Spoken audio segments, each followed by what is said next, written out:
Pwede kang magsinungaling sa iba, pero ibahin mo ako. So sino itong lalaking kasama mo na nakuhanan ka ng kamera ng tauhan ko? Anitong inihagis ang isang envelope na may larawang kuha nila ni Ryder. Nang sunduin siya sa waiting shed sa bayan, sukol na siya sa pagsisinungaling. Bakit bigla kayong nawala at hindi nakita ng tauhan ko? Mapanganib ang tono ni Jacob. Hindi maipintang mukha niya. Hindi naman niya pwedeng ipagtapat na kasamahan niya sa kapatiran mo si Ryder. Sino to? Singhal nito nang hindi pa din siya nagsasalita. Napalingon siya sa larawan. Saglit siyang natigilan, ngunit mabilis na nag-react. Alam niyang hindi pwedeng malaman ni Jacob ang totoo. Si Ryder, boyfriend ko, dati. Ani ang may pilit na ngiti sa labi. Tangina, ex-boyfriend mo? Kaya ka nagmamadaling umalis para makipagkita sa kanya? Anitong hinampas ng dalawang kamay ang manibela. Nagkataon lang na nagkita kami. Wala naman na kami. Ayokong magalit ka, kaya hindi ko sinabi. Bakit hindi mo sinabi? Kung wala kang itinatago, bakit kailangan mong magsinungaling? Nagkataon lang na nagkita? Ginagago mo ba ako? Nag-usap lang kami. Huwag kang OA. Nag-usap? Ex-lovers na nawala ng 3 oras. Do you really think I'll believe your lies? Bakit ka nagagalit? Hindi naman tunay ang relasyon natin. Lalong nagdilim ang mukha ni Jacob. Kailan ka susunod sa mga sinasabi ko? Inuubos mo talagang pasensya ko. Hindi siya nakasagot. Tumikim siya at pilit pinanatili ang composure. Ngunit kita sa mga mata niya ang tensyon. Alam mo, tigilan na natin tong usapan natin. Kahit sino pang katagpuin ko, it's not a big deal. Hindi naman tunay ang relasyon natin. At saka for sure, nakikita rin kayo ni Pamela. Oo, nakikita kami, pero hindi kami nagtatalik. Tapat ako sa kasunduan natin. Mamaya mahawaan mo pa ako ng transmitted disease. Patawa ka din paano kitang mahawaan? Wala namang nangyayari sa atin. Natahimik siya na hindi na maipintang mukha ni Jacob. Huminga siya ng malalim. Bakit ba hindi niya kayang maging sweet kagaya ni Pamela? Papasok ng modernong kubo, pareha silang tahimik.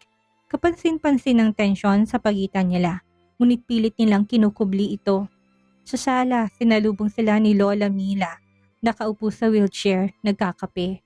Ngumiti ito sa kanila. Aba, nagbalik din ang bagong kasal. Kamustang pamamasyal ninyong dalawa?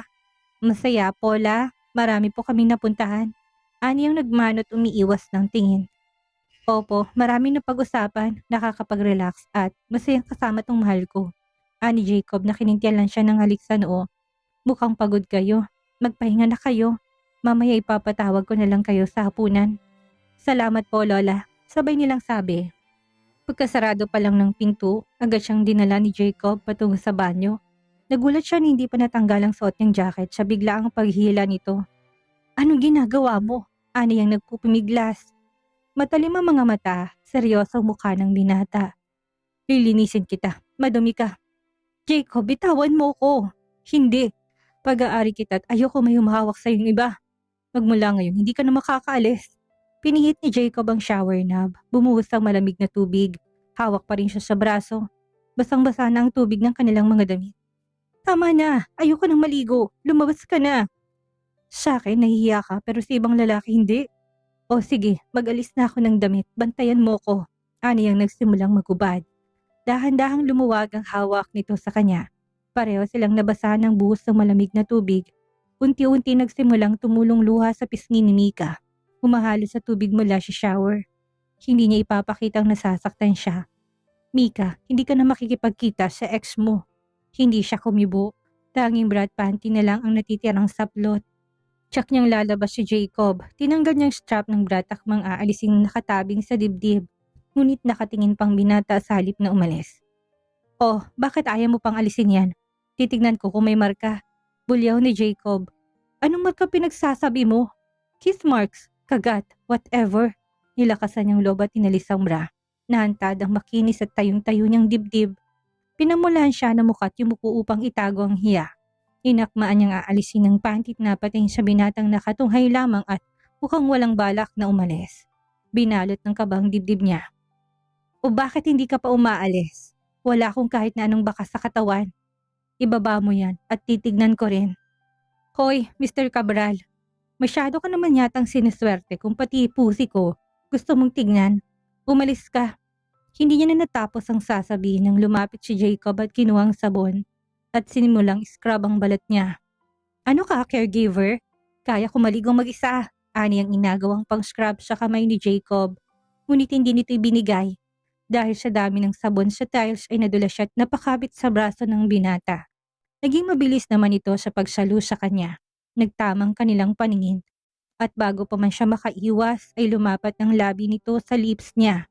Napakapit siya sa bisig nito. Napakasarap ng halik ng kanilang pinagsasaluhan. Naglaban ang kanilang mga dila, naging tila jelly ang tuhod niya. Tumupat sila sa shower, hindi niya naramdam ang lamig dahil sa init ng kanilang halik. Nang biglang may narinig silang tunog ng phone ni Jacob na nasa bulsa pa pala kahit nabasa ng damit nito. Nagtamang kanilang mga mata. Tila ayaw siyang pakawalan, muling nilapat ni Jacob ang labi sa labi ni Mika. Tumunog ulit ang phone nito na mukhang walang balak sagutin. Naglalakbay ang mga kamay nito sa kanyang katawan. Bahagya niya itong itinulak. Baka importante, ani ang hinihingal pa. Nadinig niya mahinang mura ni Jacob at kinuha ang phone sa bulsa. Hello Pamela, bakit? Ano problema? Tila siya binusa ng kumukulong tubig. Kaya pati dugo niya kumukulo na rin sa inis. Nilapitan niya si Jacob at niyakap habang nakikinig ito sa kabilang linya. Abalang babae. Sige, papunta na ako dyan. Kalma ka lang, padating na ako. Uunahin mo si Pamela kesa sa ginagawa natin. Ani ang hindi makapaniwalang iwan siya sa kainitan ng tagpo. May problema si Pamela. Kailangan niya ako. Babalik ako kagad. Ani Jacob at nagmamadaling lumabas ng banyo. Bakit ba tila parang inasina ng puso niyang sugatan? Wala namang sila. Anong laban niya sa babaeng minamahal ni Jacob? Naiwan siyang nakatulala sa sahig habang ang tunog ng patak ng tubig mula sa shower ay parang dagundong sa kanyang tenga. Hindi pa niya namalayan na umiiyak na pala siya. Nayakap niyang sarili. Gabi na hindi pa dumarating si Jacob. Madilim ang buong silid, tangi ang mahinang liwanag mula sa lampshade sa gilid ng kama ang nagsisilbing ilaw. Nakahiga siya, nakatalikod sa pinto. Nakapikit, ngunit gising. Mahigpit ang pagkakayakap niya sa kumot. Mula sa mga mata niya ay tahimik na dumadaloy ang luha.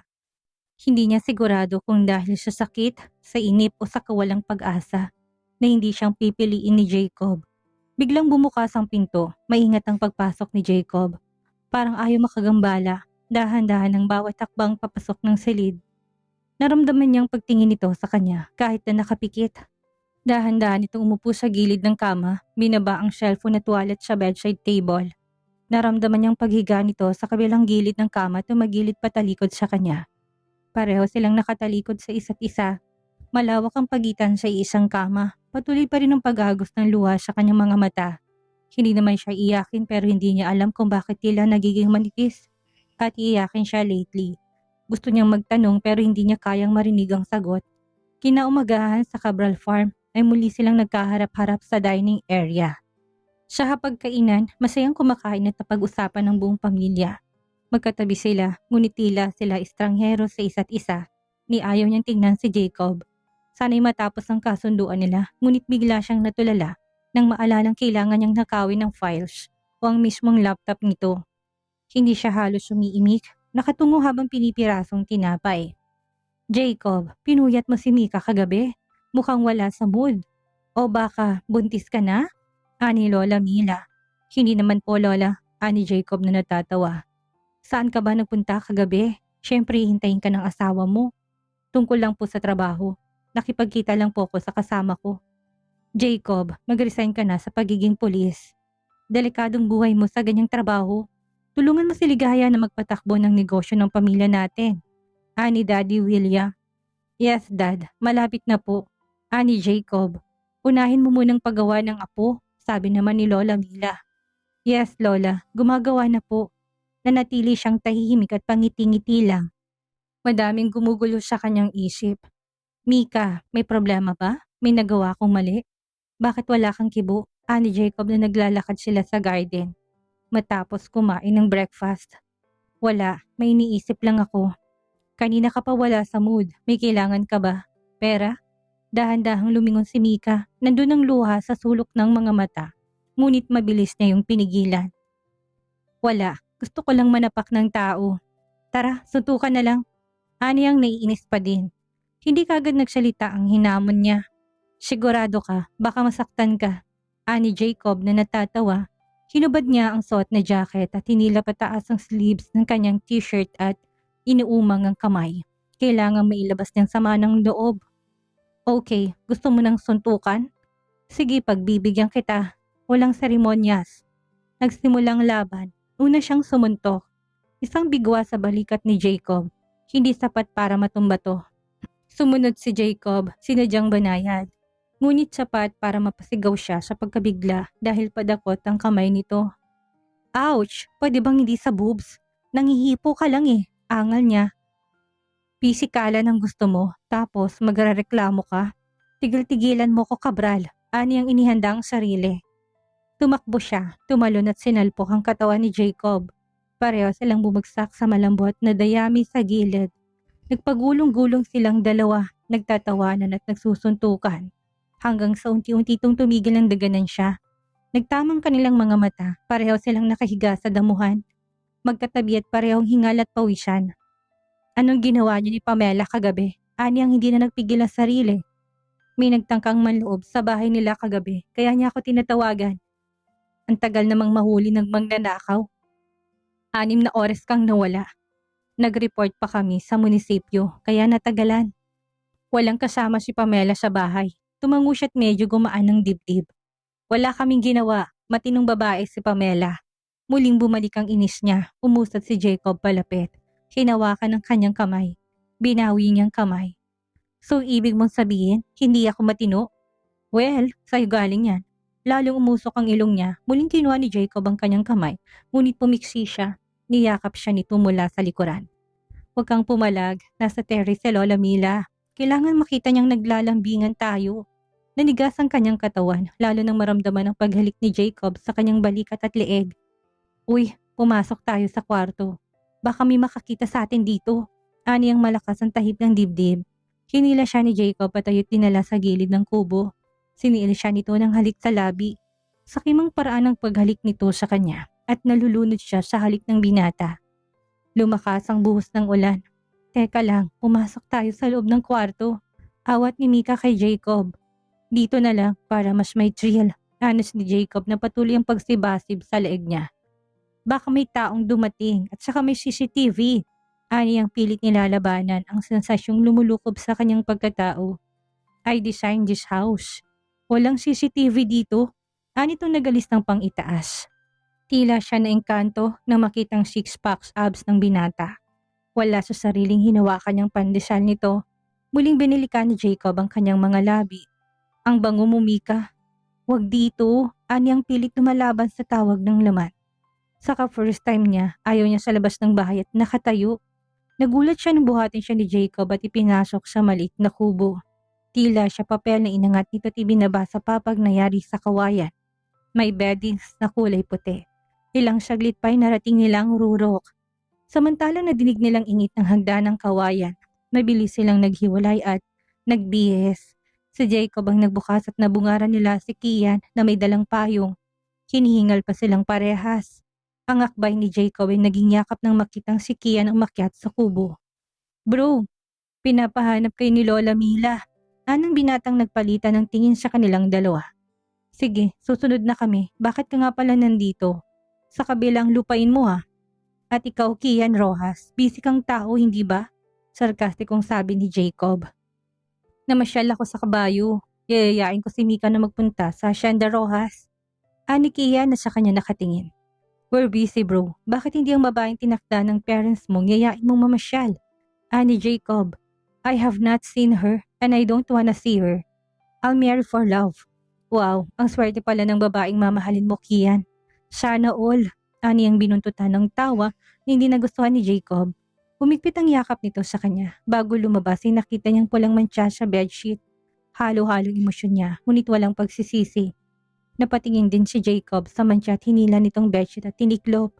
May mababago ba sa relasyon nila dahil siya nangyari? Tahimik ang paligid, marahang umuulan sa labas at ang tunog ng patak sa bubong ay tila lalong nagpapabigat sa damdamin ni Mika habang nakaupo siya sa tabi ng binata. Hawak ang kanyang cellphone. May bagong mensahe ang dumating mula sa kapatiran mob.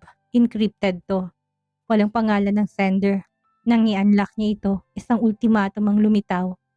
Micaela, ang misyon mo'y tapusin na. Kuhanin ang ebidensya mula kay Jacob Cabral sa loob ng 1 buwan. O ibang gagawa at ipapatumba na si Cabral nang matapos ng kaso ni Don Maximo. Napalunok si Mika, tila binuhusan ng malamig na tubig ang kanyang katawan. Hindi niya hayaang mapatay si Jacob. Bahala na, kailangan niyang makuha ang ebidensya. Kung hindi niya gagawin, mapapahamak ang binata.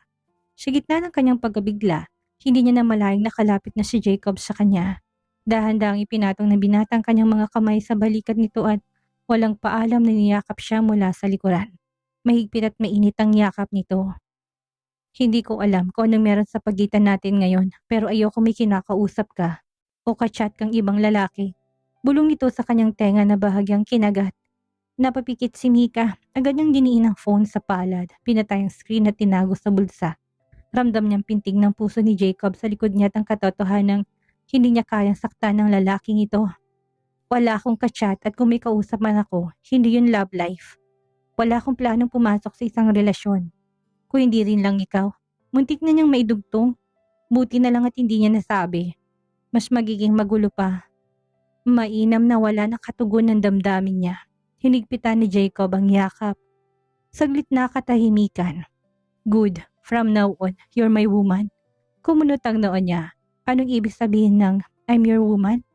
Hindi kagad nakasagot si Jacob. Kung ano man, willing ako. Wala naman akong planong magkaroon ng seryosong relasyon sa kahit na sino. So kung ano man ang i-offer mo, sex lang or physical, walang problema.